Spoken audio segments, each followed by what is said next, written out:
ఇక డీటెయిల్స్ చూస్తే రాష్ట్ర వ్యాప్తంగా వర్షాలు కురుస్తున్నాయి. సిటీతో పాటు జిల్లాలో అక్కడక్కడ మోస్తారు వర్షాలు కురుస్తున్నాయి. కొన్ని జిల్లాల్లో భారీ వర్షాలు కంటిన్యూ అవుతున్నాయి. భద్రాద్రి కొత్తగూడెం, ములుగు జిల్లాలో భారీ వానలు పడుతున్నాయి. ఇరు జిల్లాల్లో గోదావరి ఉధృతంగా ప్రవహిస్తోంది.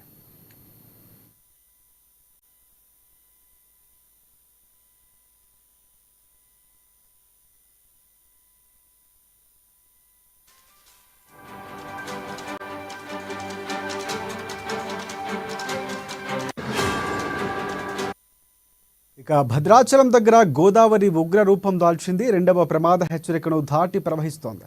ఎగువన కురుస్తున్న వర్షాలతో నదికి భారీగా వరద నీరు వచ్చి చేరుతోంది. దీంతో గోదావరి నీటి మట్టం క్రమక్రమంగా పెరుగుతోంది. ప్రస్తుతం నీటి మట్టం 51.4 అడుగులుగా ఉంది.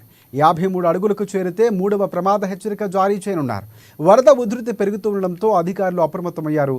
లోతట్టు ప్రాంతాల ప్రజలను అప్రమత్తం చేశారు. పట్టణంలో పునరావాస కేంద్రాలను ముప్పు ప్రాంతాల ప్రజలు తరలిస్తున్నారు.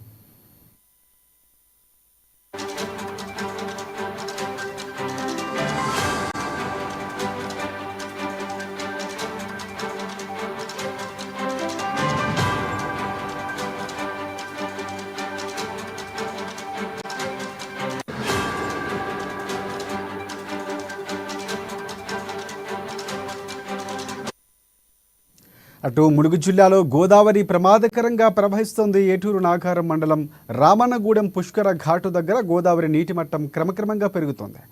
ఇక ప్రస్తుతం గోదావరి నీటి మట్టం 13.7 మీటర్లకు చేరుకుంది. 14.820 మీటర్లకు చేరితే అధికారులు మొదటి ప్రమాద హెచ్చరిక జారీ చేస్తారు. ఏజెన్సీ ప్రాంతంలో వాగులు వంకలు పొంగి పొర్లుతున్నాయి.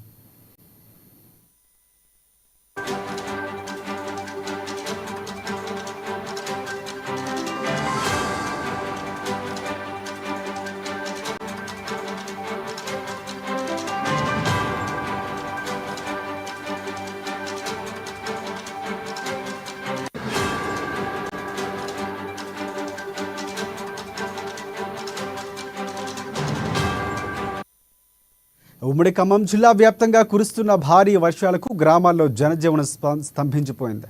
పినపాక మండలంలో వర్షాలకు జన తీవ్ర ఇబ్బందులు పడుతున్నారు.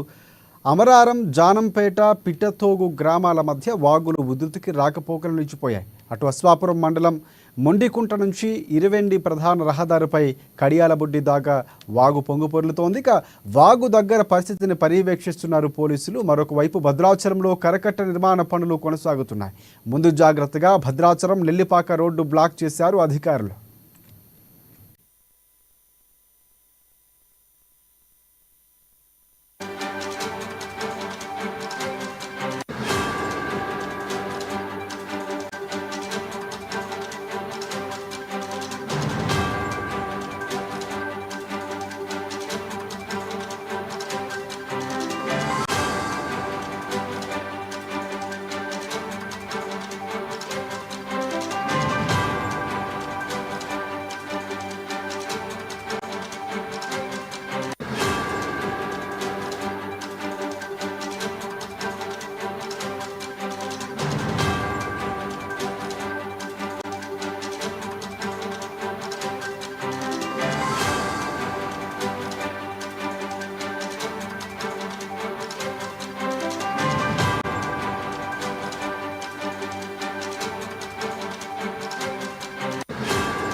రైట్. రాష్ట్ర వ్యాప్తంగా వర్షాలు కురుస్తున్నాయి. సిటీతో పాటు జిల్లాల్లో అక్కడక్కడ మోస్తారు వర్షాలు కురుస్తున్నాయి. కొన్ని జిల్లాల్లో భారీ వర్షాలు కంటిన్యూ అవుతున్నాయి. భద్రాద్రి కొత్తగూడెం, ములుగు జిల్లాలో భారీ వానలు పడుతున్నాయి. ఇరు జిల్లాల్లో గోదావరి ఉధృతంగా ప్రవహిస్తోంది. ఇక ఇదే అంశానికి సంబంధించి మరిన్ని అప్డేట్స్ అందించేందుకు భద్రాద్రి కొత్తగూడెం నుంచి మా ప్రతినిధి శ్రీనివాసరావు మనకి ఫోన్ లైన్లో సిద్ధంగా ఉన్నారు. అక్కడ పరిస్థితి వివరించేందుకు శ్రీనివాస్ చెప్పండి. Thank you Rajasekhar. గత కొద్ది రోజుల నుంచి ఎడతెరిపి లేకుండా కురుస్తున్నటువంటి ఈ యొక్క భారీ వర్షాలకు గోదావరి అలాగే ఉపనదులు అన్ని కూడా వరదలతోటి ప్రవహిస్తున్నటువంటి నేపథ్యంలో ఇక్కడ గోదావరి పరివాహక ప్రాంతంలో ఉన్నటువంటి చెర్ల, దుమ్ముగూడెం, బూర్గంపాడు అలాగే భద్రాచలం, పినపాక, మణుగూరు, అశ్వాపురం ఈ యొక్క మండలాలు పూర్తిగా కూడా జలమయంగా ఏర్పడిందని చెప్పుకోవచ్చు. ఈ యొక్క ప్రాంతాల్లో గోదావరి పరివాహక ప్రాంతాల్లో ఉన్నటువంటి ఈ యొక్క మండలాలకు పలు గ్రామాలకు రహదారి సౌకర్యం కోల్పోయినటువంటి పరిస్థితి ఉంది. అలాగే ఛత్తీస్గఢ్, ఒడిశా, తెలంగాణ ఈ యొక్క రాష్ట్రాల సరిహద్దులో ఉన్నటువంటి రహదారులు కూడా జల దిగ్బంధంలో చిక్కుకున్నటువంటి పరిస్థితి ఉంది. ఈ యొక్క గోదావరి ప్రస్తుతం 52 అడుగులకు చేరువలో, అంటే 3వ ప్రమాద హెచ్చరికకు ఇంకొక అడుగు మాత్రమే వచ్చినట్లయితే 3వ ప్రమాద హెచ్చరిక వద్దకు చేరుకునేటువంటి పరిస్థితుల్లో ఈ యొక్క భద్రాచలం అలాగే చెర్ల, దుమ్ముగూడెం, ఈ యొక్క బూర్గంపాడు మండలాల్లో పునరావాస కేంద్రాలు కూడా ఏర్పాటు చేసినటువంటి పరిస్థితి ఉంది. ఏ విధమైన ముంపుకు గురైనప్పటికీ ఈ తట్టుకునే విధంగా ఈ యొక్క అధికారులు జిల్లా కలెక్టర్ జితేష్ వి పాటిల్, ఎస్పీ జిల్లా రోహిత్ రాజు, ఇలాగే ఈ అధికారులు కింది స్థాయి శాఖల అధికారులతోటి అందరితోటి సమన్వయం చేస్తూ ఎప్పటికప్పుడు ప్రజలను అప్రమత్తం చేస్తూ వరద ప్రవాహం ఎంత వచ్చినా కూడా తట్టుకునే విధంగా పునరావాస కేంద్రాలు ఏర్పాటు చేసి వారికి ఆ పునరావాస కేంద్రాల్లో అన్నము, మంచినీళ్లు అన్ని కూడా ఏర్పాటు చేసినటువంటి పరిస్థితి ఉంది.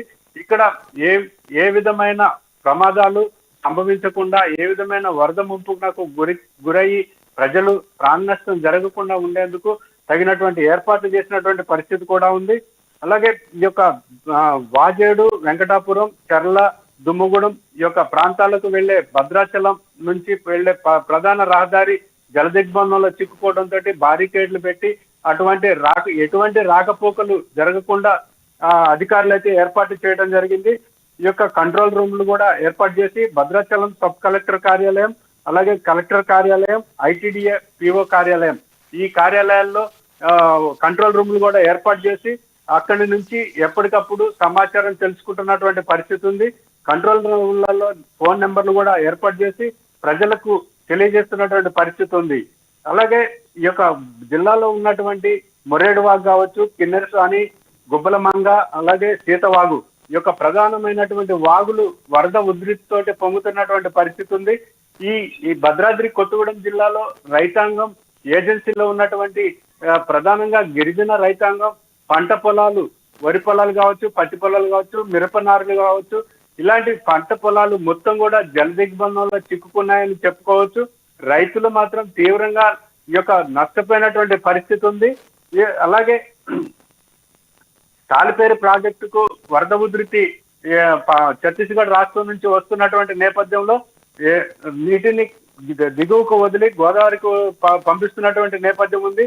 కోనవరం, అంటే ఆంధ్రప్రదేశ్ లో ఉన్నటువంటి కోనవరం మండలం పోలీసు కేంద్రం ఈ యొక్క వరద ఉధృతిలో చిక్కుకున్నటువంటి పరిస్థితి ఉంది.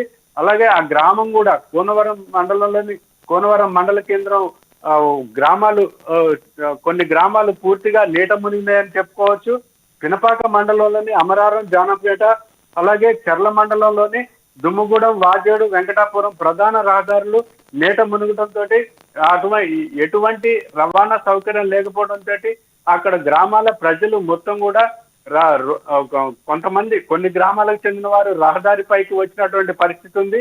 ఇళ్లలోకి నీరు చేరడంతో ఈ యొక్క ఏ క్షణానైనా 3వ ప్రమాద హెచ్చరిక దాటేటువంటి పరిస్థితి కూడా ఉందని చెప్పేసి అధికారులు తెలియజేస్తున్నటువంటి పరిస్థితి ఉంది. రాజశేఖర్. రైట్. ఒకవేళ 3వ ప్రమాద హెచ్చరిక గనక అనౌన్స్ చేస్తే గనక ముందస్తు చర్యలుగా అధికారులు ఎలాంటి చర్యలు తీసుకోబోతున్నారు? ఎందుకంటే ఏ గ్రామాలు ఎఫెక్టెడ్ అయ్యే అవకాశం కనిపిస్తుంది? ఇప్పటికే పునరావాస కేంద్రాలతో తరలిస్తున్నటువంటి పరిస్థితి కనిపిస్తుంది. 3వ ప్రమాద హెచ్చరికతో ఏ గ్రామ ప్రజలు ముంపులో ఉండే అవకాశం కనిపిస్తుంది? దానికి సంబంధించి ముందస్తు చర్యలు చేపట్టారా?